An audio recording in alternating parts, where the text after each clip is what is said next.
Everybody, Professor Doom here. I want to talk to you guys about this oil refinery explosion that took place in White Lake, Michigan around 10:10 last night. And you know what? What the heck is really going on? Is there some sabotage going on? Because of all of this pushing about electric vehicles and everything else, because this right now that was last updated 6 months ago, but I want to show you all of the oil refinery fires or explosions that have taken place around the United States. And there's something I want to show you about this that I find interesting, and hopefully you guys find interesting as well. And I've also taken the liberty to take a look at all of the train derailments. So I have a map that is going to show you all of the train derailments that have taken place around the United States. In case you haven't seen it, let's take a look at the oil refinery explosion that took place last night. At the end of this video, I hope you guys stay tuned because I want to show you some of the new messages that have been popping up on that doomsday clock that I think you guys are going to find somewhat interesting as well. So let's take a look at the explosion. Damn! Holy shit! We felt the heat over here in that big boom. Oh!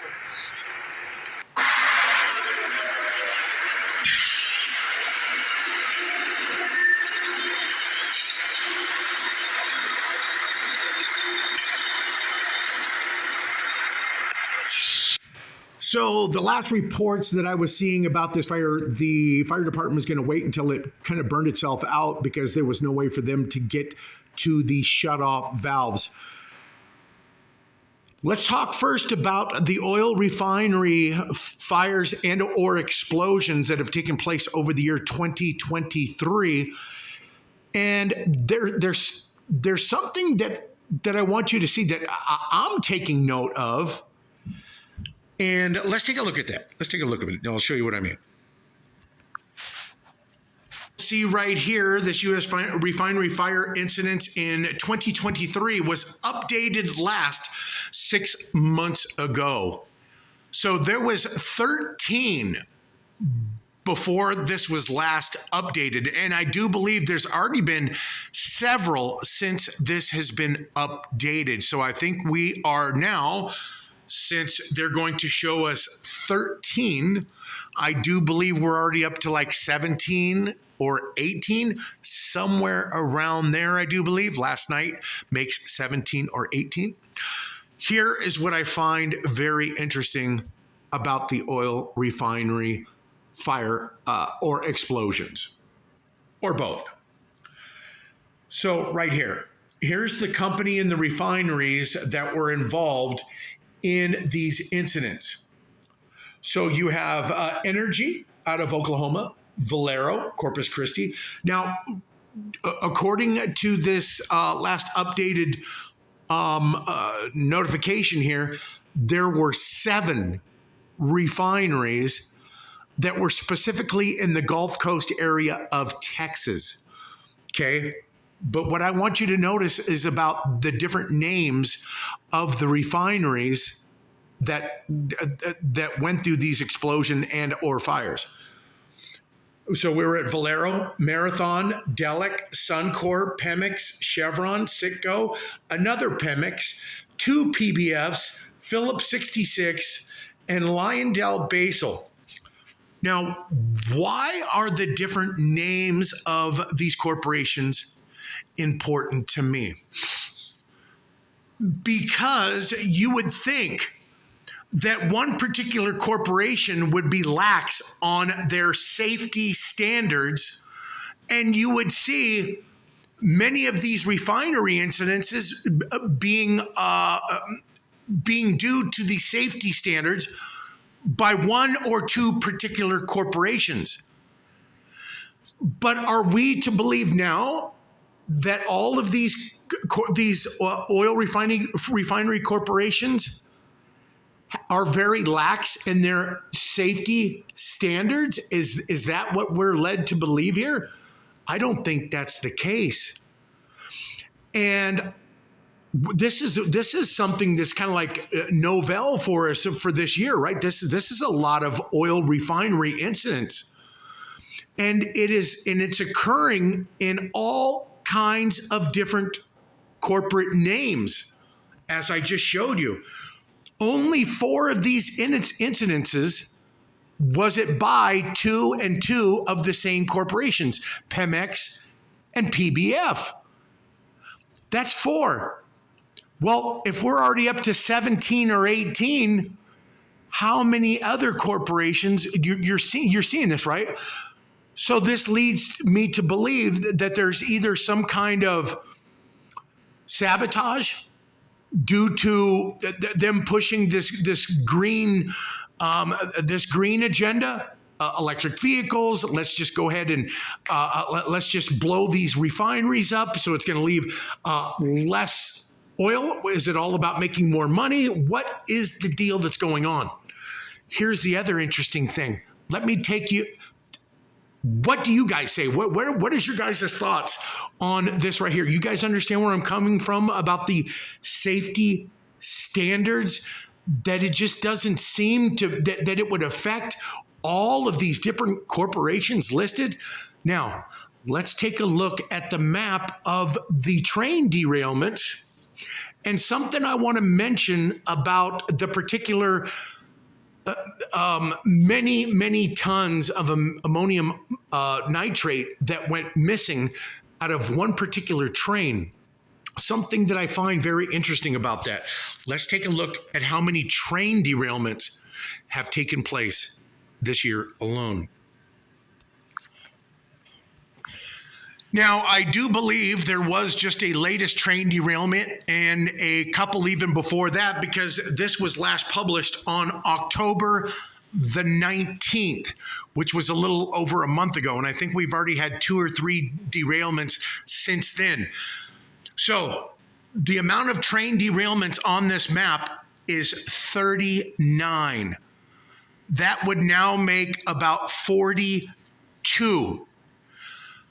What is going on? We'll just take a look at all of the different train derailments right here in the United States. And look, all up and down. Look at the line right there through New York and Massachusetts and Maine. And look at all through the Midwest right there of Indiana, Ohio, and Pennsylvania. All of these straight through a line right there. Well, I find it rather intriguing, but not as intriguing as the fact that there was a load of ammonium nitrate that went missing out of a transport train. It was, of course, it was being transported. And then it comes to the end of where it's to be offloaded, and it's not there. It's not in the train. It's not in the whatchamacallit. And they try to say, oh, it must have been through the flume, the bottom of the release valve so there was no residue of it even left in the train whatsoever. But you know what else is really interesting about this? I have not once heard them say that they have backtracked with train employees or anything and looked to see if they found any of the residue along the train tracks all the way back to its origin point to see if there was any left. You know what? Because you would have a string of it. If it was all gone, you would have a line of it, sort of like, and I hate to say this in an example here, but boy, if you were to line something up on a mirror, hint, hint, you know what I'm talking about, and you would have a big long line just in between those train tracks, you would have a long line of the ammonium nitrate, at least in certain spots, wouldn't you? And wouldn't you be able to tell the public, oh yeah, we found the released ammonium nitrate along the train tracks, so we know exactly what happened to it? Has anybody heard any reports along those effects? I haven't.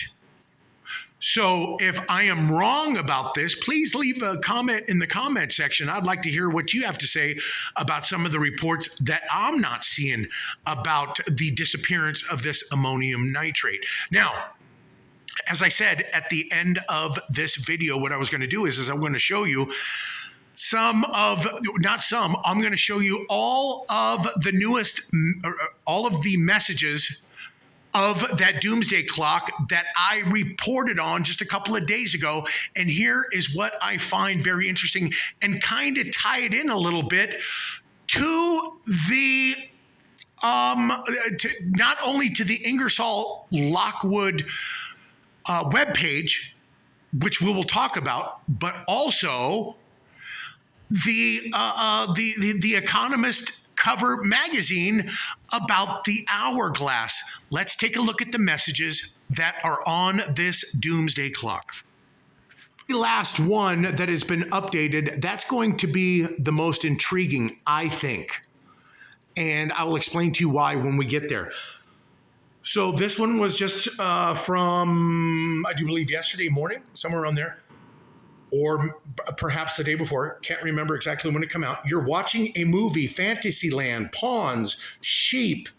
Everything is fake. Okay, let's take a look at this one here. This one, okay. And if you guys saw all those other pictures, those are all of the snapshots that I've been taking of the aircraft traffic over the Mediterranean. Plenty of snapshots that I've been taking over that direction. So here is the one from, as you can see, 3 days, 17 minutes, so on and so forth. Up is down, left is right. The entire earth is hollow, flat, distracted, trapped, as above, so below. And here is the interesting one right here. I think the most interesting. The truth would put 99% of the people in the hospital. It's coming. 6-0. Okay, understand the way that you write o'clock is not O period and then clock. It is O apostrophe clock. 6-0 clock can be dangerous. Clock can be dangerous.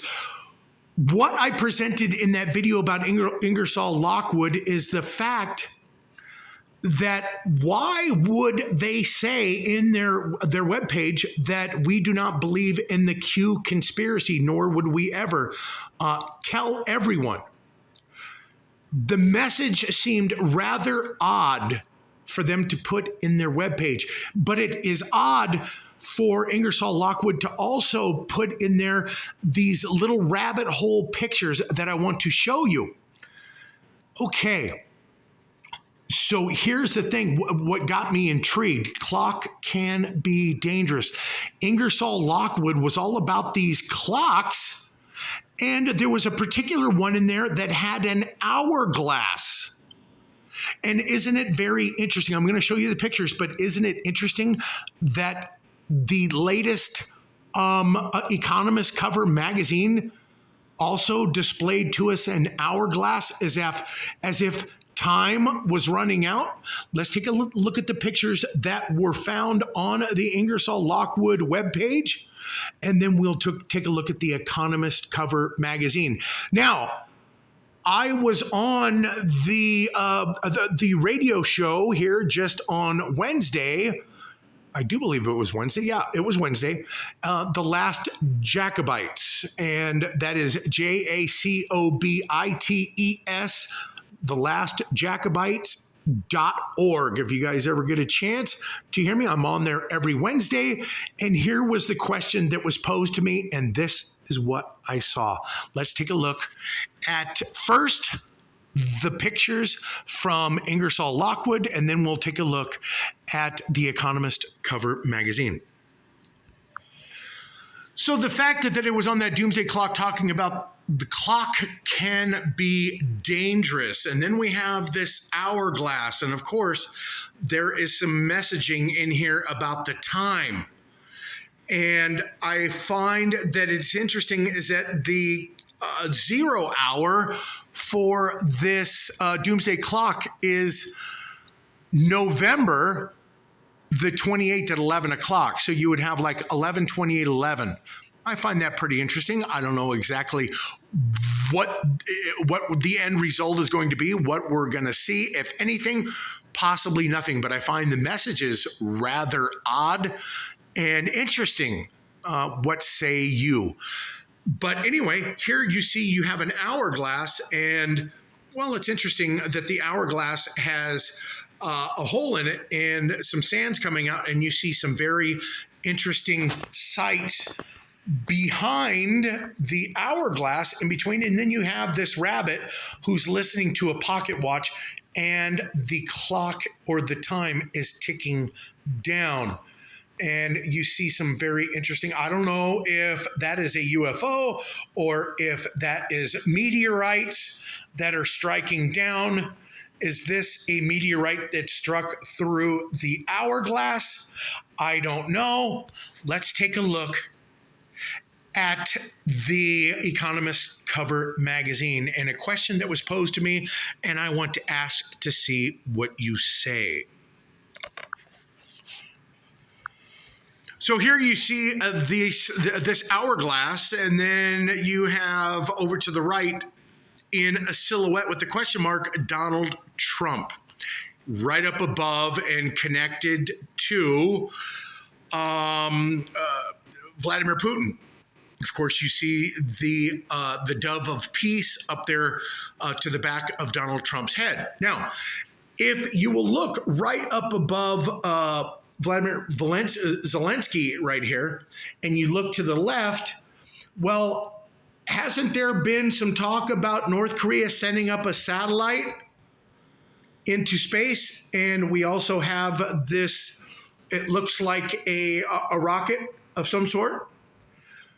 So the question was posed to me, who did I think this female with the ponytail was that is connected with the bombs? Well, my take on who this female is none other than Kim Jong-un's sister. Yes, that's who I believe this to be.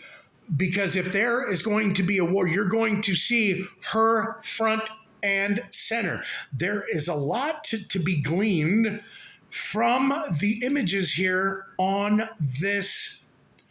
And let me see if I can just shrink it down for you. But you know what? You really have to have it enlarged. And, shame on me for only having a phone here.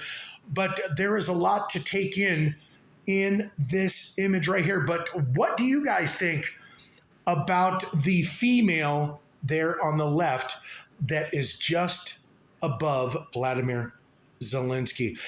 I am going to leave off right there. Thanks everybody for listening. And do not forget that I do have 2 backup channels, Professor Doom and then the number 2, and then Rebel Yes 23. Hope to see you guys over on those channels as well. Thanks everybody.